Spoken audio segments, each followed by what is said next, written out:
President Trump is attacking his predecessor's immigration record on Twitter. Mr. Trump called U.S. immigration laws, quote, an Obama joke last night after declaring DACA, the DACA program, I should say, dead, and urging Congress to replace it. And this morning, the president tweeted, the big caravan of people from Honduras now coming across Mexico and heading to our weak laws border had better be stopped before it gets here.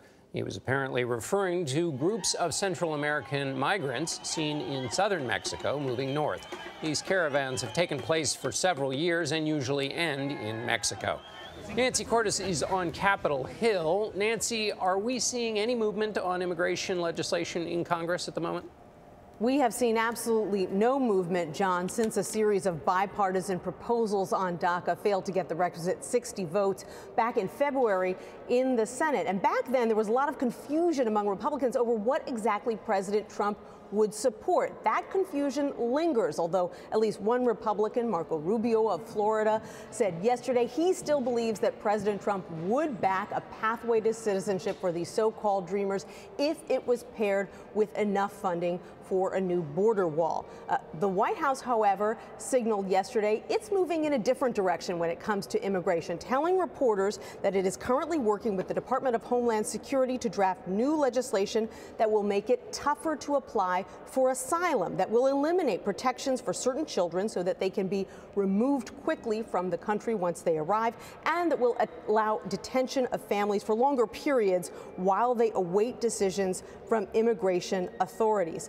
When it comes to DACA, one of the biggest problems here on Capitol Hill has been that Democrats and Republicans remain divided over whether granting legal status to DACA recipients should be paired with new restrictions on family-based migration. A lot of Republicans feel very strongly about that. Democrats say it would change the way immigration has worked in this country for decades.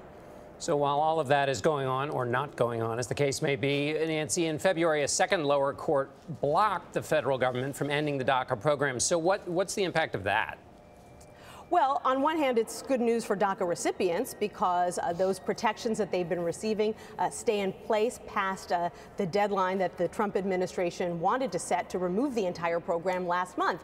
On the other hand, now that that deadline no longer exists, it means that there's less pressure on Congress to act. And the closer we get, John, to those November midterm elections, the less likely it's going to get that Congress can act on something this difficult. All right, Nancy, thanks so much.